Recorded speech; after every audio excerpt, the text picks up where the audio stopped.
The Iranians say that a deal with the US is not imminent, despite the United States government stating that a agreement could be reached as possibly as by the end of Monday. But it's almost 10 o'clock in Europe, 9 o'clock in the UK, 4 o'clock in the US, and there doesn't seem to be any progress or sign that a final peace agreement is being signed.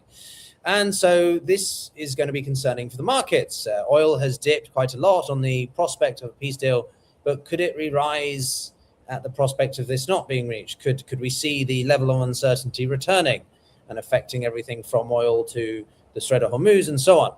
Well, I'm delighted to be joined again by Anas, who is an expert on oil markets. And well, we're streaming to Substack, we're streaming to YouTube, we're streaming to Twitter, Anas. So we've got a hell of a load of different perspectives, I'm sure, who will be having their own thoughts in the comments. But I want to hear your thoughts first and foremost. How do you feel about the prospect for peace? Are we nearly there, or is it unlikely? We are at a situation now where we have to be extremely careful. Just on the news that's been circulating around in the last 2 days, when Asian markets opened on Monday morning, of course, it's a holiday in the United States, so the markets are closed. But in Asia and the rest of the world, it was open, and oil prices declined by about 6%, and Brent declined below 100. Gas prices in Europe, that natural gas prices in Europe, declined markedly as a result of the news. So people literally can't trade the news because it is very clear that that oil and gas prices, LNG prices, are extremely sensitive to the news. Whether they are correct or not, it doesn't matter. However, if we want to look at this, the way I look at it is probably different from others. I learned from OPEC meetings a very important lesson that impacted my life and impacted the way I look at markets. Historically speaking, when there are those OPEC or OPEC plus meetings that are extremely important to the market, and people are waiting whether OPEC is going to cut production or not, whether it's going to increase production or not, etc. A meeting sometimes lasted more than one day. And what happened is that you have a large number of journalists right there in the OPEC basement, and everyone is trying to fish for a piece of information. And you have, with social media, of course, you have everyone dumping a lot of news on the media, this, and mostly they are conflicting news, etc. And my advice to clients a long time ago, on OPEC meeting day, just go fishing. Don't listen to anyone who is posting anything, because the final say would be completely different from what you are hearing during the day. And during the day, basically, most of the news come through what I call a bathroom break. A bathroom break is a case where, and I'm going to make this hypothetical example, where there is a secret meeting, all the OPEC representatives are inside, and they go through the representatives, everyone is making their case, but they are making the cases, they are not making decisions. They are just making the cases. So the representative of Kazakhstan would say, well, we cannot cut production because we have this deal with BP and we just finished this project and we need to add 20,000 barrels a day, so we cannot cut. Then one of the representatives or someone from his aide basically leaves the room at that moment and go to the bathroom. At the stair steps, a journalist will meet him there and say what they are talking about. And he will say, well, they are talking about increasing production. So his statement is correct because he listened to the Kazakh guy talking about increasing production, but that does not mean OPEC will increase production. That journalist immediately will post that information, but it's completely off, completely wrong. And if you are sitting there with the delegates in the room and you are seeing this guy posting it, you look at it and say, this guy and his organizations are idiots. And then all of a sudden, the news will start spreading out within 15 minutes. It's all over the news, but it's really a bathroom break. We are right now with the Iran and the United States dialogue or whatever negotiation, whatever you want to call it. We have so many bathroom breaks. Literally. They are not kind of bathroom breaks like the ones in OPEC, but the idea here is we have those too many leaks coming from various, you don't know. So just go fishing. Ignore the noise and go fishing. You want to trade the news, just go ahead and trade it. But there is no more than that. And the prices right now are so sensitive that any negative news about the agreement will bring back prices above 100 easily. Mm-hmm. Okay, so that's number one. Number two, when we talk about the peace, I am not concerned about whether we are going to have peace or not. I don't think we are going to have ever peace in the region anyway. But this is not the issue. The issue is I spent more than 30 years basically of my life focusing on several areas of research, and one of them is the most difficult and the most interesting and the most intriguing at the same time, which is the unintended consequences of policies and regulations. And experts can learn in advance some of the unintended consequences, and they can share their experiences and thoughts. But we don't know all the unintended consequences. We learn them as we go. But some of them are so clear that 100% they are going to happen. That's why some forecasts basically become really good forecasts because of that. Because you know about the unintended consequences of certain things and you predict what will happen, and they happen. So look at the unintended consequences that we know about right now. What we learned from what happened, regardless of who closed the Hormuz Strait, regardless whether the war is about Iran and its nuclear program or about something larger, regardless of all of that. What we have right now is every person in the world learned that if you want to cause problems to the world or to any country, you go to the Hormuz Strait and do something. And just a couple of young men who's 19 years old with $500 and a drone, they can wreak havoc. Because the world right now is so sensitive to these things. So even if we reach peace, just one piece of news before the market opens, oil prices can shoot up $10 to $15 on a news like that. So if you go back and look at the oil-producing countries historically, let's look at a country like Colombia, for example.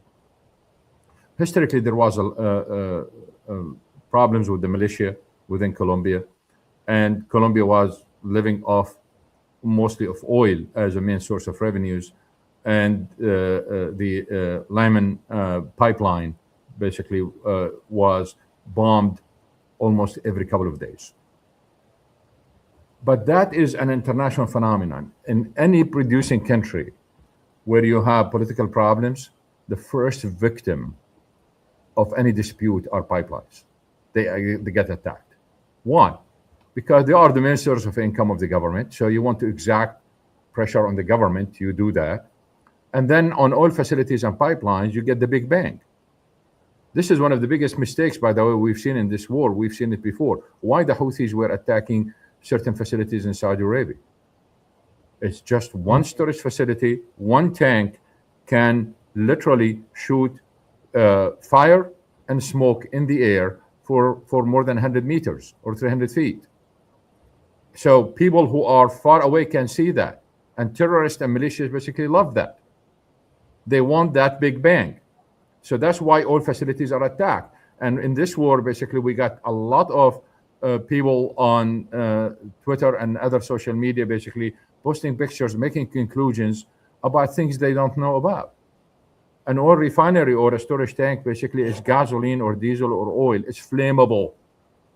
It sends smoke 300 feet in the air. It sends fire 300 feet in the air. That's normal. That's what it is. This is not a destruction of a city. This is not a destruction of a refinery. That is the nature of the industry. That's the nature of the product. So what we have here is a case where everyone learned, if you get mad right now, if you get angry at your government, if you get angry at something, you go to Hormuz. So that's the first one. Now, assume for the Iranian regime, anyone who is getting angry at their government, at this Iranian regime after the peace process, what they are going to do? They are going to go to Hormuz. We've seen it in the last 15 years that every time some segments of the IRGC got mad at some negotiation, they go and they attack ships in the Hormuz Strait. So now the Iranians basically, they know they have something at their hand, whether the government, the IRGC, or anyone who is angry is going to do something. So this is one of the unintended consequences that the Trump administration and the West has to deal with for allowing this to happen. This is really a kind of a never-ending crisis. So before we have the never-ending crisis of the nuclear program, now we have the never-ending Hormuz crisis as a result. So that's one. Yeah, I wanted to get a deeper take from you on that, because I was thinking about it yesterday, and I've been preparing a video that I'll be releasing tomorrow, probably on this point. But specifically, this whole war the emphasis was about nuclear enrichment, and if you want to believe the headlines so far, then the claim is that the Iranians are willing to give that up. Now, to your point, we don't know how much of this is just noise, but if we run with that principle, right, Anas, one of the things that I think has become very clear is the strategic clarity that the Iranians now have, that the biggest asset they can hold as a deterrent isn't nuclear enriched uranium, but it's the Strait of Hormuz. That's actually their nuclear option. And it's far more potent, it's far more widespread, and far more longer lasting. What's your thoughts on that? Do you think that the Iranians, if anything, this war has given them strategic clarity? Trump's actions have given them greater Let me be clear clarity about the nuclear program, because this is a very important point. Assume that the Iranians deliver everything Trump wants on a silver platter. Everything. Completely. We are going to see Netanyahu or some new Netanyahu or Netanyahu Jr. or someone else in the world, or some kind of far-right Republican in the United States is going to say down the line, oh, the Iranians lied to us and they had what they have. And the shadow nuclear program is going to stay with us forever. So no matter what, any way you look at it, this is not going to disappear. The shadow of that nuclear program is going to stay with us, and people are going to raise it all the time. That's why it is a never-ending crisis. And one of the ironies that I've written an article 17 years ago and about the Iran nuclear program, and the title of it was Iran Nuclear Program, the Never-Ending Crisis. And it's not going to end, even if they give up everything. Here is the other thing that's kind of funny about this. Assume we have a regime change, and we bring in the friendliest rulers to Iran. Okay? Let's look. The new ruler is going to look around and say, okay, hold on just a second. I have India on my side, nuclear power. I have Pakistan, nuclear power. Russia nearby, nuclear power. And probably the Arabs, whoever you want to call the Arabs there, are working on a bomb, or they are getting it from Pakistan or others. The Israelis have a nuclear weapon. So what I'm going to do? So that's number one. And I'm talking about a friendly guy. But this is not the issue. The issue here is this. Look at what happened between Iraq and Kuwait. There was a regime that claimed Kuwait to be part of Iraq and invaded Kuwait. And the regime got changed to change that ideology, to change all of that. We have a completely overhaul of Iraq. Look at the new regime, what they are claiming right now, even in their press and their interviews, and they are claiming exactly what Saddam Hussein said. And again, then you go back in history, Saddam Hussein did not even bring the idea. It was older than Saddam Hussein with a completely different regime. So the idea here is the same thing we've seen with Iraq and Kuwait is going to happen with Iran and the nuclear program. Remember that the United States basically gave the Shah the 5 megawatt nuclear reactor as a gift, which was the nucleus of the Iranian nuclear program. So it was given to Iran for a different regime. So this is a never-ending crisis, no matter what. Any way you look at it, it is a never-ending crisis. And when we talk about Hormuz, There are no substitutes. So those who think about pipelines, who think about canals, who think about divergent, etc., there is no substitute. The only substitute for or solution for Hormuz is politics and diplomacy. Beside that, there is nothing. The pipeline that the Emirates basically is building right now, they are building it because it makes big, massive economic and financial sense. The amount of benefits from this pipeline financially are massive, are huge, regardless of the security issue. Iranians can still hit some targets in the area, the drones, etc. They can use that. But for the pipelines, any pipelines or any diversion should be based on economics and money and finances, not based on security. Because if it's based on security alone, technology has improved, and you covered this so many times on your shows. Security has, or the technology has improved substantially in the last 15 years. Again, a couple of young people with $500 in a drone can literally stall a $1 billion project. Well, we've seen what happens with the Syrian civil war, with Ukraine, with Azerbaijan and Armenia, and the multiple pipelines across this sort of broader region, and how much it can be taken out. Yes.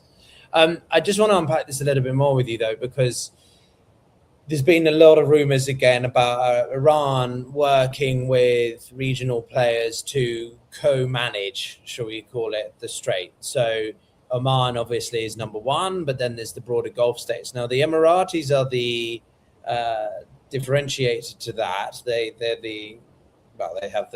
They're putting most of their eggs in the US basket, if you know what I mean. Like they're betting on the US side, right?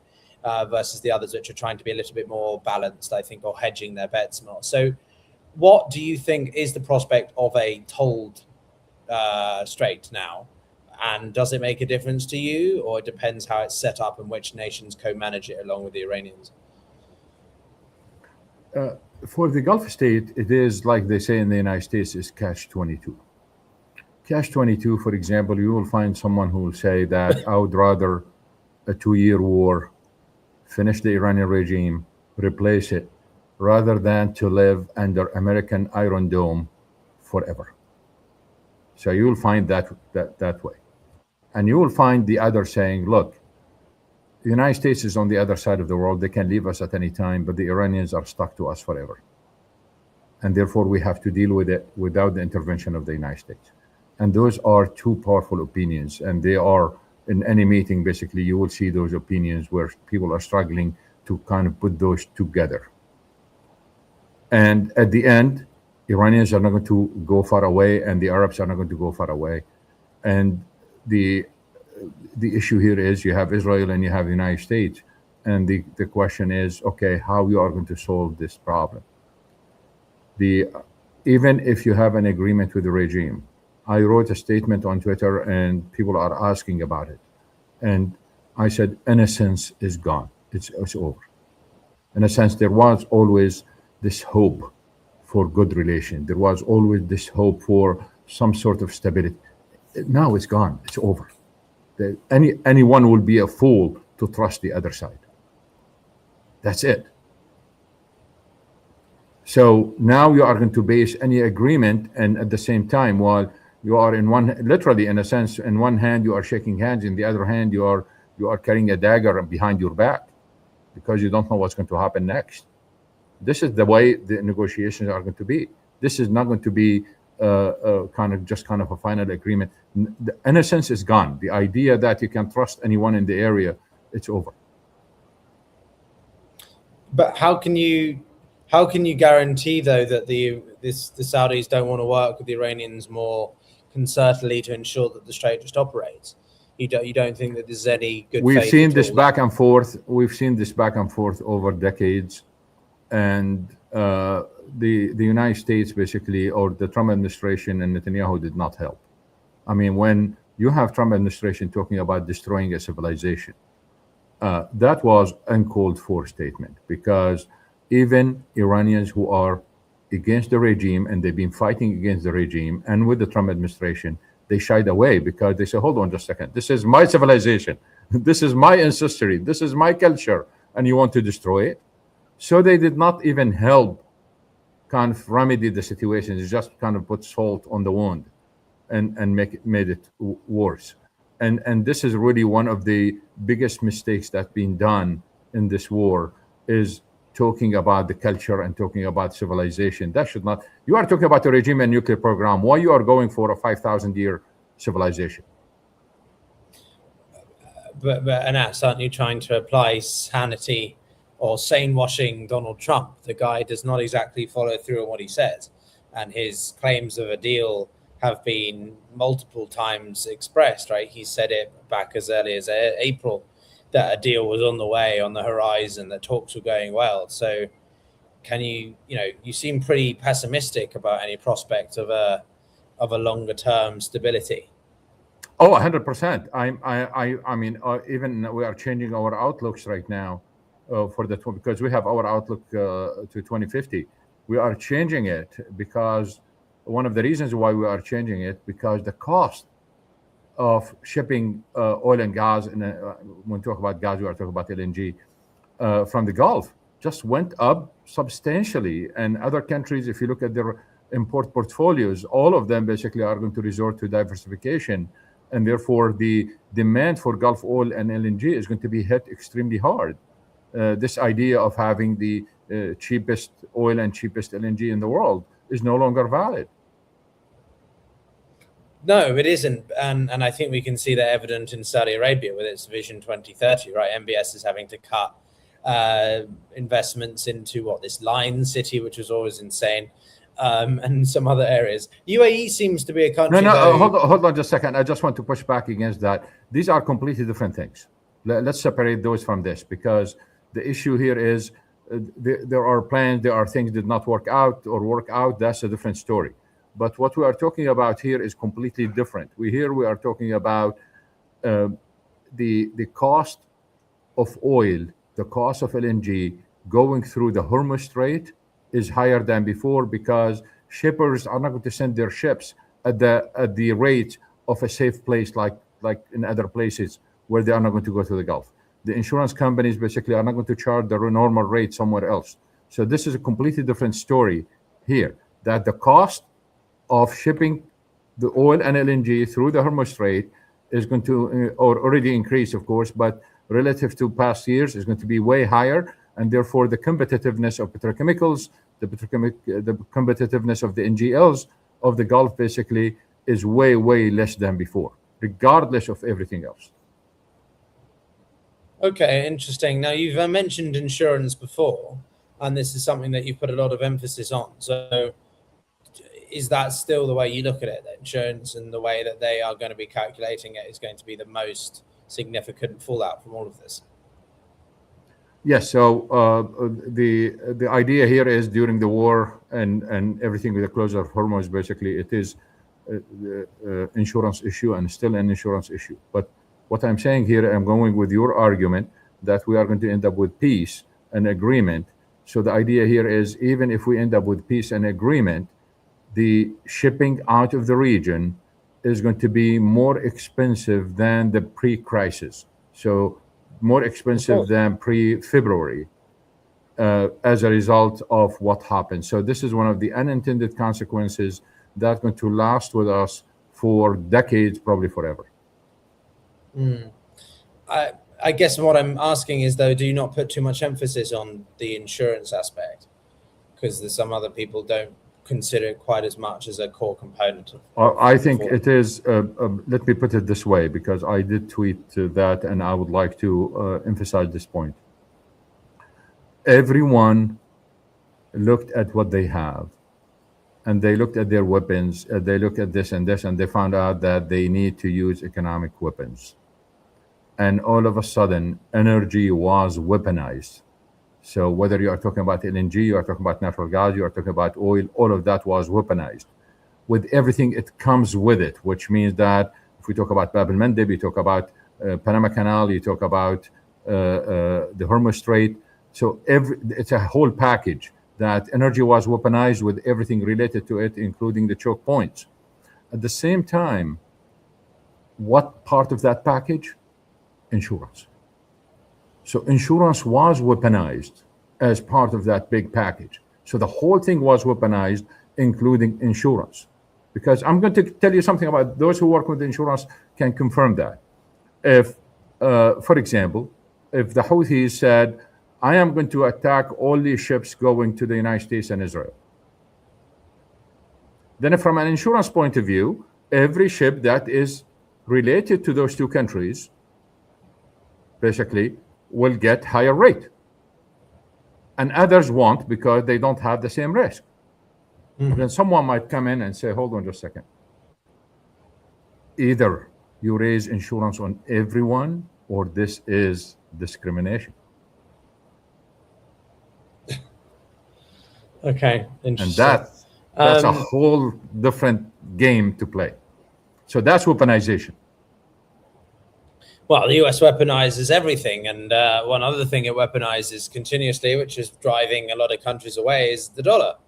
Part of this whole idea that I think relates to the strategic clarity point I made earlier is that this is fundamentally going to undermine the petrodollar even more than it already has done, and to the benefit of one other country, which is obviously China. Now, a lot of that depends on their capacity to have an open capital account. If we really want to see the renminbi being a sort of, reserve currency competitor to the dollar, I'm not getting too carried away in terms of the prospect of that, but simply, as you know, the US has the exorbitant privilege, but also exorbitant duty with the global economy. And so I'm just kind of curious how you think, if this peace deal goes well, if we see continued flashpoints, what that means for the United States capacity to hold that status. And generally speaking,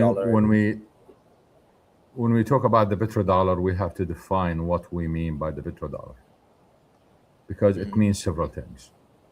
If it means that selling the oil or pricing oil for $1, oil will continue to be priced in dollar no matter what.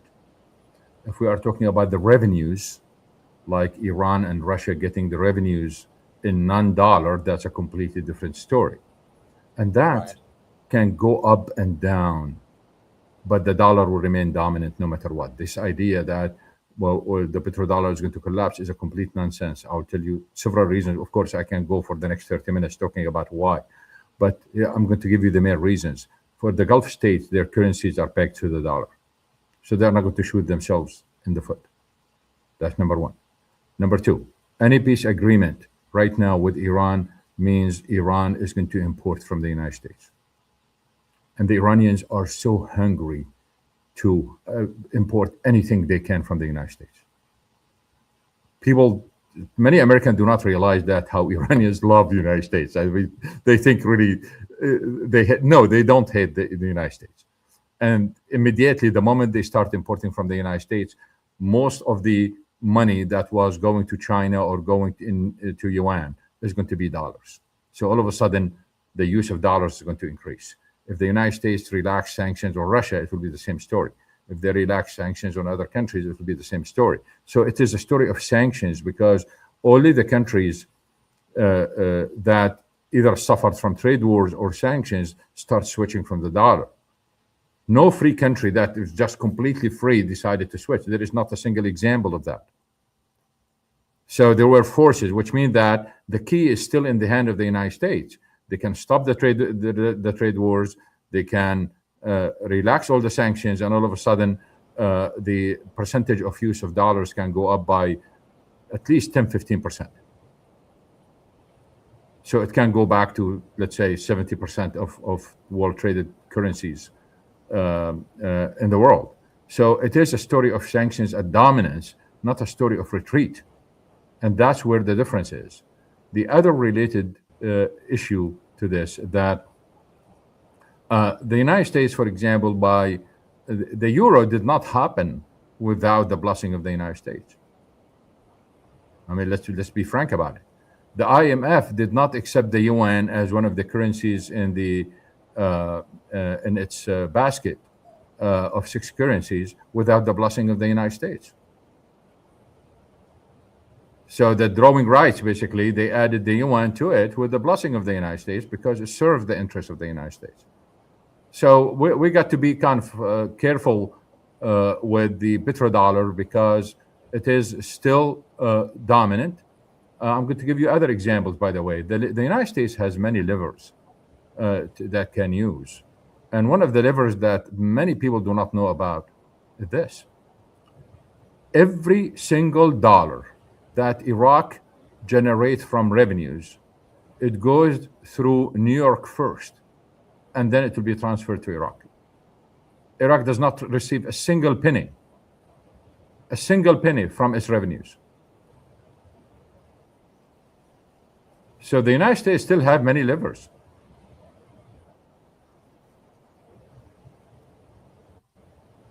But what about outside of the financial angle, the geoeconomics more broadly? How much do you think that China can leverage this to its advantage? How much can China be the silent power broker, the key stakeholder in all of this? They, even if they don't want their fingerprints, to quote another guest I had on a couple of days ago, even if they don't want their fingerprints on the final peace deal, they're still being critical and encouraged with helping the Pakistanis approach strategies, engaging both sides, the Qataris joining the fray.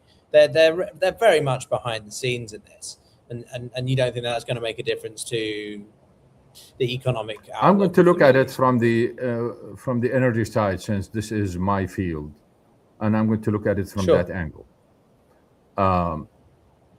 China is still playing defensive until today.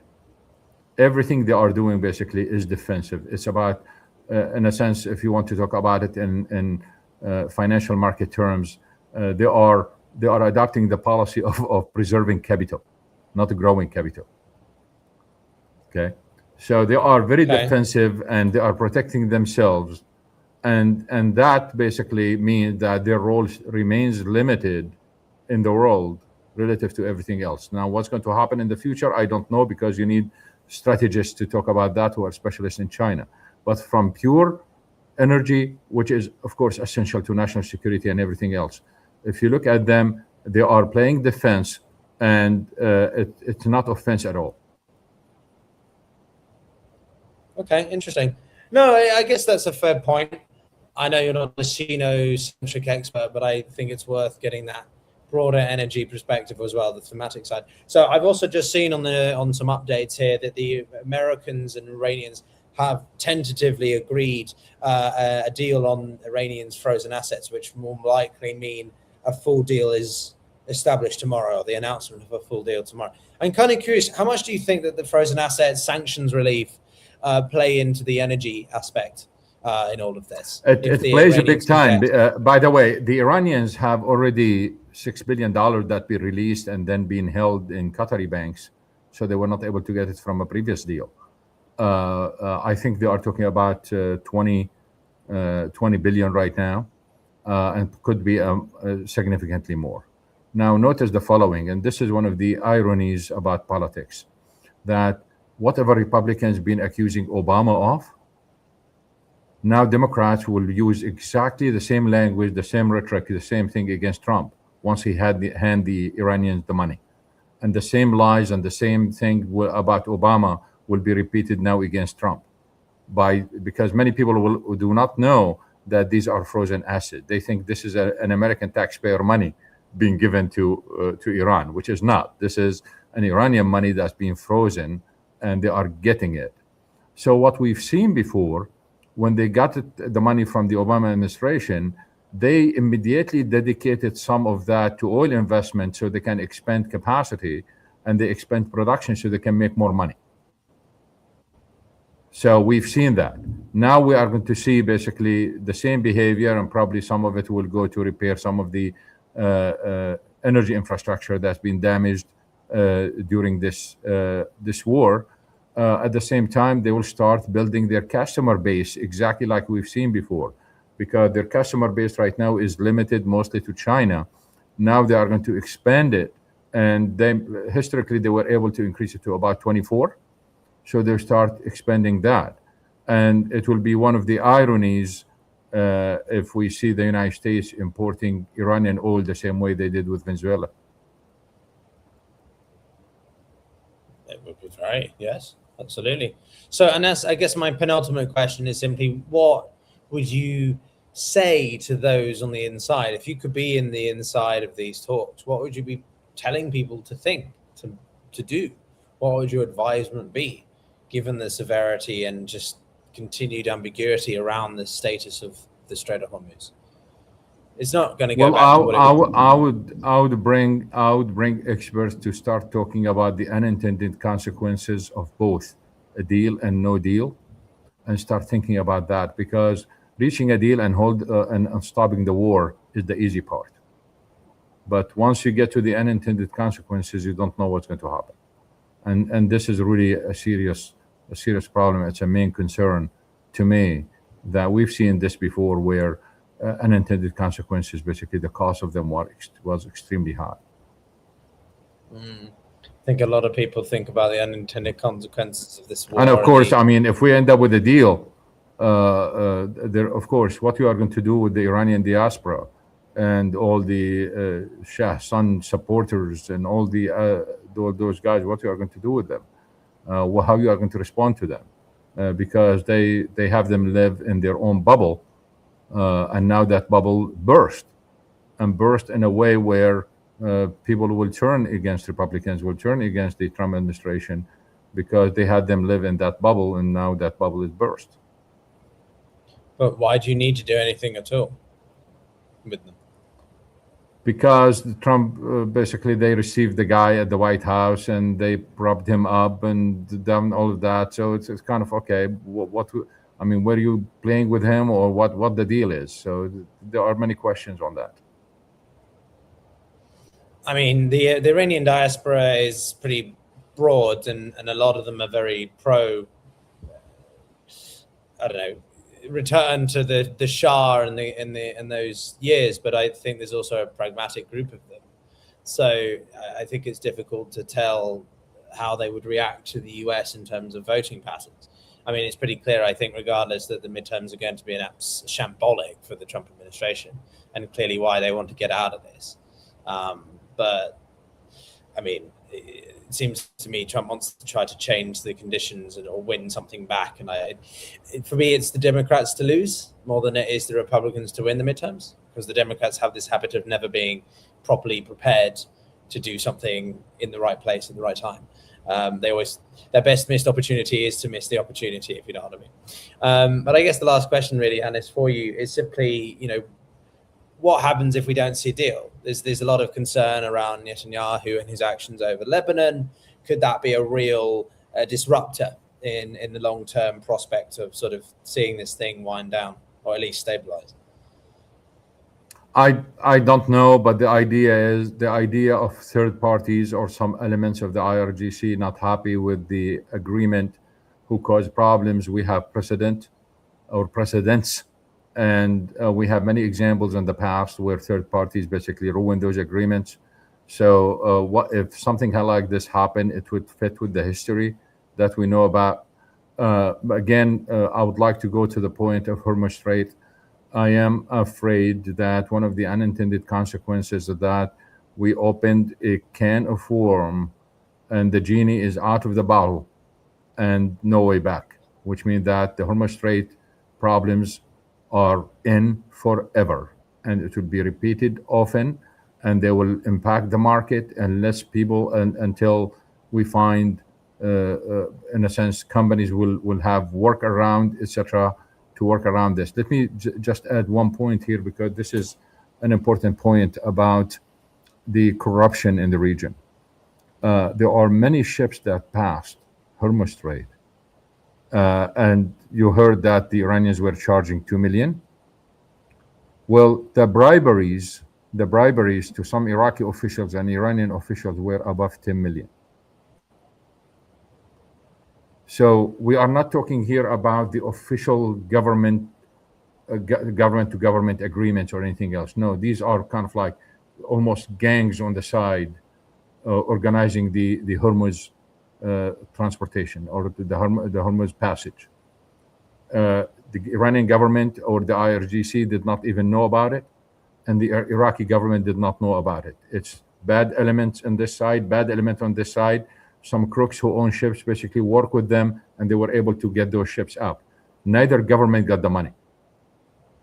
So there is a lot of corruption there. Therefore, the idea of a third party derailing the negotiations or causing problems, is really, we should keep that in mind all the time.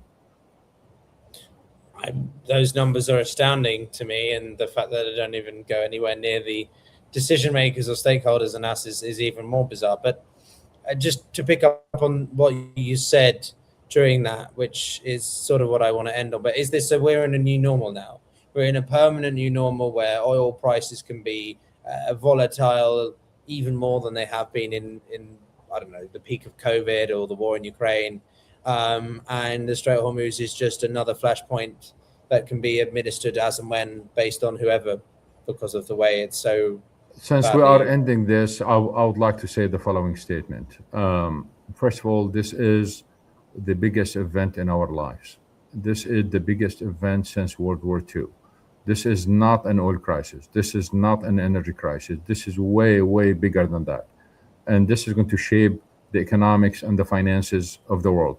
We already have, until last Friday, we have 57 countries asking the IMF and financial institutions for help, asking the IMF and financial institutions for loans. 57. This is unprecedented. Some of them are rich countries. They don't have cash. So this is really a big, massive event that is changing the world. And again, we might end up with unintended consequences that going to slap us on our face, and we don't know how to deal with that. The other issue is the biggest problem we have right now is that people of the Middle East lost faith in any good coming out of the Iranians, and lost faith of any good coming out of the Trump administration. And the reason why, because the Trump administration did not protect them from the rockets of the Iranians basically falling on them. And they were wondering why. We've done everything possible. We've done this, we've done this, we've done this, we give you this, etc. And then when we get hit with rockets, there was nothing there. So that one. Notice that one of the best agreements ever made since during the Iranian crisis saved the world. And the United States did not want it, which is the Saudi Houthi agreement. It stood the test of time, and we are getting the Saudi oil, more than 4 million barrels a day, to Asia and saving the world economy because of that agreement that the United States does not want.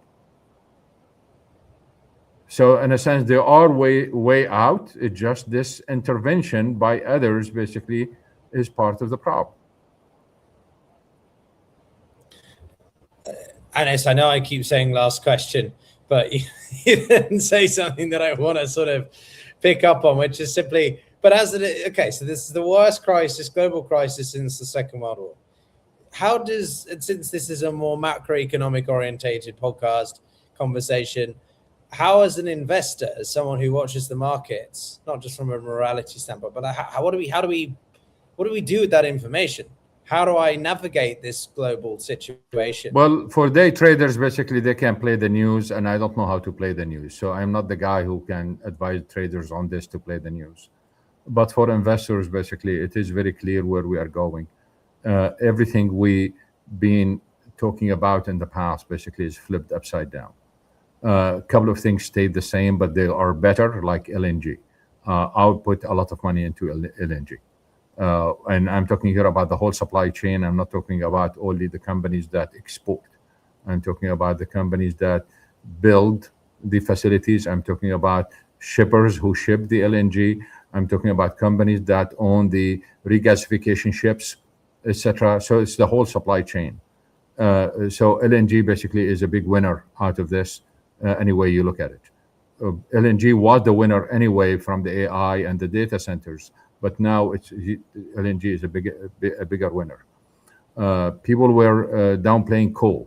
Now coal basically is on the upside. I posted today 4 companies. The gains in their stocks for the last few months is like 40% and 30%. But that's going to continue, because now when you link things to national security, people are going to say, look, I'm not going to get rid of the coal, because if I have another HORMUZ, coal is going to save me.